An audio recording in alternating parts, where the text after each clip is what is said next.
بسم اللہ الرحمن الرحیم۔ حضرت ثابت بن قیس انصاری رضی اللہ تعالیٰ عنہ قبیلہ خزرج کے نمایاں سردار اور یثرب کے معدود چند زعماء میں سے تھے۔ وہ نہایت ذہین، حاضر جواب، خوش بیان اور بلند آواز شخص تھے۔ جب بولتے تو محفل پر چھا جاتے اور جب تقریر کرتے تو سامعین کو مسحور کر لیتے۔ وہ یثرب کے ان افراد میں سے تھے جنہوں نے سب سے پہلے اسلام قبول کیا۔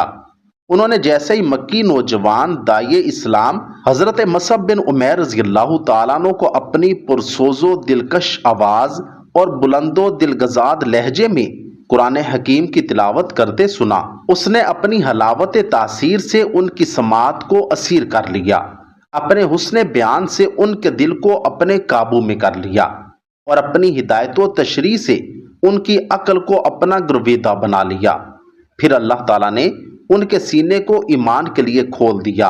اور پیغمبر اسلام کی جماعت میں شمولیت اختیار کر لینے کی وجہ سے ان کے ذکر کو بلند کر دیا۔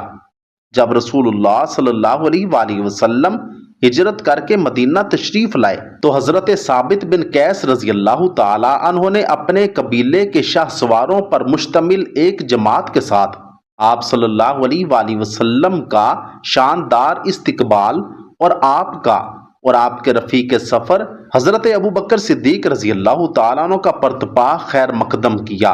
اور آپ کے سامنے ایک مؤثر تقریر کی، جس کا آغاز اللہ تعالیٰ کی حمد و ثنا اور اس کے نبی صلی اللہ علیہ وآلہ وسلم پر درود و سلام سے اور ان کا اختتام ان الفاظ پر کیا: یا رسول اللہ صلی اللہ علیہ وآلہ وسلم، ہم آپ سے اس بات کا عہد کرتے ہیں کہ ہم ہر اس چیز سے آپ کی حفاظت کریں گے جس سے اپنی اولاد کی اور اپنی عورتوں کی حفاظت کرتے ہیں، تو ہمیں اس کے بدلے میں کیا چیز ملے گی؟ جواب میں رسول اللہ صلی اللہ علیہ وآلہ وسلم نے فرمایا: جنت۔ جنت کا لفظ جیسے ہی لوگوں کے پردہ سماعت سے ٹکرایا، ان کے چہرے فرط مسرت سے جگمگا اٹھے اور ان کی پیشانیاں خوشی سے دمکنے لگیں، اور سب نے یک زباں ہو کر کہا: اس بدلے پر ہم راضی ہیں یا رسول اللہ صلی اللہ علیہ وآلہ وسلم۔ اور اس روز سے رسول اللہ صلی اللہ علیہ وآلہ وسلم نے حضرت ثابت بن قیس رضی اللہ تعالیٰ عنہ کو اپنا خطیب بنا لیا، جیسا کہ حضرت حسان بن ثابت رضی اللہ تعالیٰ عنہ آپ کے شاعر تھے۔ جب بھی عرب قبائل کے وفود اپنے فصیح البیان خطباء اور قادر الکلام شعراء کو لے کر مفاخرہ یا مناظرہ کے لیے رسول اللہ صلی اللہ علیہ وآلہ وسلم کے پاس آتے تھے، آپ صلی اللہ علیہ وآلہ وسلم ان کے خطیبوں کا مقابلہ کرنے کے لیے حضرت ثابت بن قیس رضی اللہ تعالیٰ عنہ کو اور ان کے شاعروں کا جواب دینے کے لیے حضرت حسان بن ثابت رضی اللہ تعالیٰ عنہ کو طلب فرماتے تھے۔ حضرت ثابت بن قیس رضی اللہ تعالیٰ عنہ پکے مومن، سچے متقی، اپنے رب سے ڈرنے والے اور ہر اس چیز سے سختی کے ساتھ اجتناب کرنے والے تھے جو اللہ تعالیٰ کو غضبناک کر دے۔ ایک دن رسول اللہ صلی اللہ علیہ وآلہ وسلم نے دیکھا کہ وہ بہت زیادہ خوف زدہ اور غمگین ہیں اور خوف و خشیت کے مارے کانپ رہے ہیں، تو ان سے پوچھا: ابو محمد، تمہیں کیا ہوا ہے؟ یا رسول اللہ صلی اللہ علیہ وآلہ وسلم، ڈرتا ہوں کہیں میں ہلاک نہ ہو جاؤں۔ انہوں نے جواب دیا: وہ کیوں؟ آپ صلی اللہ علیہ وآلہ وسلم نے دوبارہ سوال کیا: اس لیے کہ اللہ تعالیٰ نے ہم لوگوں کو ناکردہ اعمال پر تعریف کی خواہش کرنے سے منع فرمایا ہے، اور میں یہ محسوس کرتا ہوں کہ مجھے اپنی تعریف اچھی لگتی ہے، اس طرح اس نے خود پسندی سے بھی روکا ہے، اور میرا حال یہ ہے کہ میں خود کو پسند کرتا ہوں۔ انہوں نے جواب دیا۔ اس کے بعد آپ صلی اللہ علیہ وآلہ وسلم بڑی دیر تک ان کو تسلی دیتے رہے، پھر آخر میں ارشاد فرمایا: ثابت، کیا تم اس پر خوش نہیں ہو کہ تم ایک قابل تعریف زندگی گزارو، شہید کی موت مرو اور جنت میں داخل ہو جاؤ؟ یہ مژدہ جاں فضا سن کر حضرت ثابت رضی اللہ تعالیٰ عنہ کا چہرہ خوشی سے جگمگا اٹھا اور وہ بے ساختہ بول اٹھے: کیوں نہیں یا رسول اللہ صلی اللہ علیہ وآلہ وسلم، کیوں نہیں؟ آپ صلی اللہ علیہ وآلہ وسلم نے فرمایا: یہ چیزیں تمہیں حاصل ہوں گی۔ اور جب یہ آیت مبارکہ نازل ہوئی: اے لوگو جو ایمان لائے ہو، اپنی آواز کو نبی کی آواز سے بلند نہ کرو اور نہ نبی کے ساتھ اونچی آواز سے بات کرو، جس طرح تم آپس میں ایک دوسرے سے بات کرتے ہو، کہیں ایسا نہ ہو کہ تمہارا کیا کرایا سب غارت ہو جائے اور تمہیں خبر بھی نہ ہو۔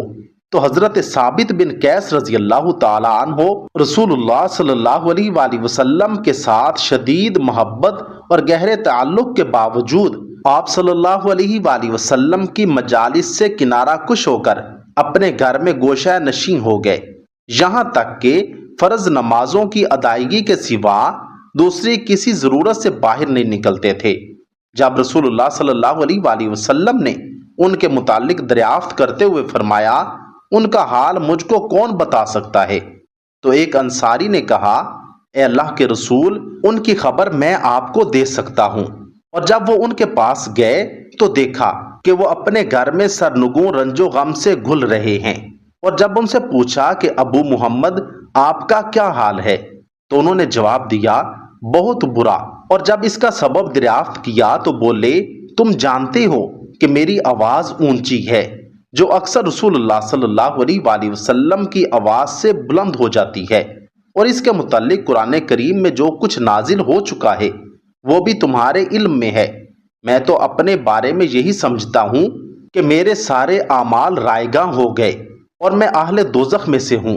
انصاری صحابی نے رسول اللہ صلی اللہ علیہ وآلہ وسلم کی خدمت میں واپس آ کر جو کچھ دیکھا اور سنا تھا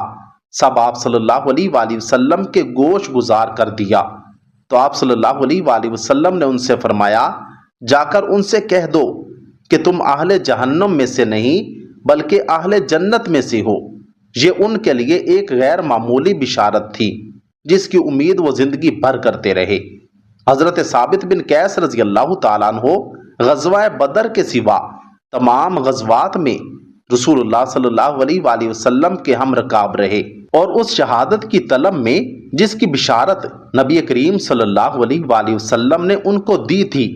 جنگ کے خطرناک ترین مارکوں میں گھستے رہے، مگر ہر بار وہ ان کے بالکل قریب سے ہو کر گزر جاتی اور وہ اسے حاصل کرنے سے محروم رہ جاتے، یہاں تک کہ حضرت ابوبکر صدیق رضی اللہ تعالیٰ عنہ کے عہد خلافت میں مسلمانوں اور مسیلمہ کذاب کے درمیان مرتدین کے خلاف جنگوں کا سلسلہ شروع ہو گیا۔ اس وقت حضرت ثابت بن قیس رضی اللہ تعالیٰ عنہ کے علمبردار حضرت سالم مولا ابی حذیفہ رضی اللہ تعالیٰ عنہ مہاجرین کے سردار اور حضرت خالد بن ولید رضی اللہ تعالیٰ عنہ پوری فوج کے سپہ سالار تھے، جس میں انصار و مہاجرین اور عرب بادیہ نشین سب شامل تھے۔ جنگ کے پہلے مرحلے کے بیشتر مارکوں میں مسیلمہ کذاب کی فوجیں مسلمانوں پر غالب رہیں، یہاں تک کہ دشمن حضرت خالد بن ولید رضی اللہ تعالیٰ عنہ کے خیمے میں داخل ہو گئے اور ان کی بیوی ام تمیم کو قتل کر دینا چاہا۔ انہوں نے خیمے کی تنابیں کاٹ ڈالیں اور اس کو بری طرح پھاڑ ڈالا۔ حضرت ثابت رضی اللہ تعالیٰ عنہ نے اس روز مسلمانوں کی کمزوری اور ان کے انتشار و پراگندگی کے جو مناظر دیکھے اور ایک دوسرے پر طعن و تشنیع اور الزام تراشی کی جو باتیں سنی، انہوں نے ان کے دل کو رنج و الم اور ان کے دل کو غم و اندوہ سے بھر دیا۔ اس وقت شہروں کے رہنے والے بادیہ نشینوں پر بزدلی کا الزام لگا رہے تھے اور صحرا نشین شہریوں کو طعنہ دے رہے تھے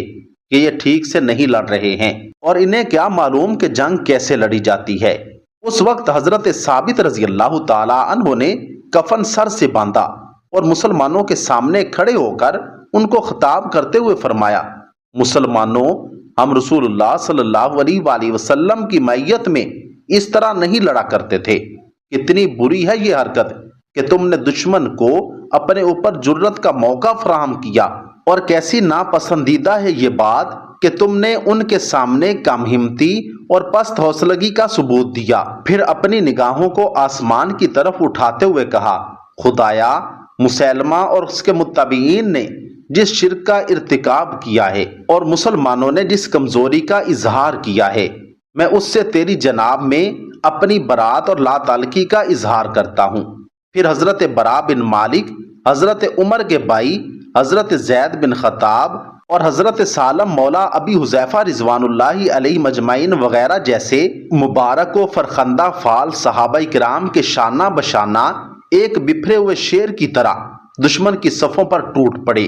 اور شجاعت و مردانگی کی ایسی مثال قائم کر دی جس نے مسلمانوں کے دلوں کو غیرت و حمیت اور دشمن کے سینوں کو خوف و رعب سے بھر دیا۔ وہ برابر لڑتے اور ہر ہتھیار سے مقابلہ کرتے رہے تاں کہ زخموں سے چور ہو کر میدان جنگ میں گر پڑے، اور اس شہادت سے ان کی آنکھیں ٹھنڈی ہو گئیں جس کی بشارت ان کے محبوب رسول اللہ صلی اللہ علیہ وآلہ وسلم نے دی تھی،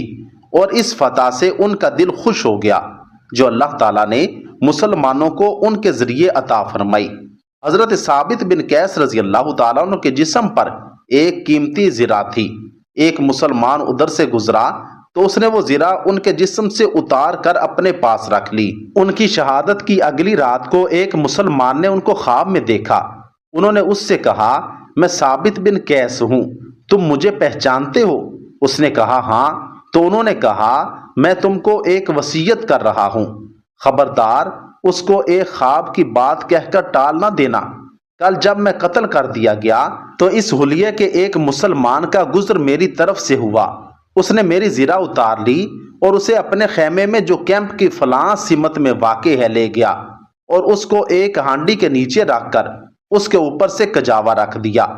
تم خالد بن ولید رضی اللہ تعالیٰ عنہ کے پاس جا کر ان سے کہنا کہ وہ زرہ لینے کے لیے کسی آدمی کو اس کے پاس بھیج دیں، وہ زرہ ابھی تک اسی جگہ پر ہے، اور میں تم کو ایک دوسری وصیت بھی کر رہا ہوں، خبردار اس کو ایک سونے والے کا خواب سمجھ کر نظر انداز نہ کرنا۔ خالد رضی اللہ تعالیٰ عنہ سے کہنا کہ جب آپ مدینہ میں خلیفہ کے پاس پہنچیں تو ان سے کہیں کہ ثابت بن قیس کے ذمے یہ قرض ہیں اور ان کے فلاں فلاں غلام آزاد ہیں، وہ میرے قرضے ادا کر دیں اور میرے غلاموں کو آزاد کر دیں۔ جب وہ آدمی نیند سے بیدار ہوا تو اس نے حضرت خالد بن ولید رضی اللہ تعالیٰ عنہ کے پاس جا کر جو کچھ سنا اور دیکھا تھا سب ان کے سامنے بیان کیا۔ تو انہوں نے ایک آدمی کو زرہ لینے کے لیے بھیجا اور وہ اس کو اسی جگہ ملی جس کی نشاندہی انہوں نے کی تھی،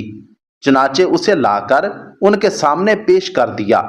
اور جب حضرت خالد بن ولید رضی اللہ تعالیٰ عنہ واپس مدینہ آئے تو انہوں نے حضرت ابو بکر صدیق رضی اللہ تعالیٰ عنہ کو حضرت ثابت رضی اللہ تعالیٰ عنہ کی بات بتائی اور ان کی وصیت بیان کی۔ چنانچہ حضرت ابو بکر صدیق رضی اللہ تعالیٰ عنہ نے ان کی وصیت کو نافذ کر دیا۔ حضرت ثابت بن قیس رضی اللہ تعالیٰ عنہ کے سوا کوئی ایسا شخص نہیں ہے جس کے مرنے کے بعد کوئی وصیت نافذ کی گئی ہو۔ اللہ رب العزت سے دعا ہے کہ اللہ رب العزت ان پر اپنی لاکھوں کروڑوں رحمتیں اور برکتیں نازل فرمائیں اور ہمیں ان کے عین نقش قدم پر چلنے کی توفیق عطا فرمائیں۔ کمنٹ سیکشن میں آمین ضرور لکھیے گا۔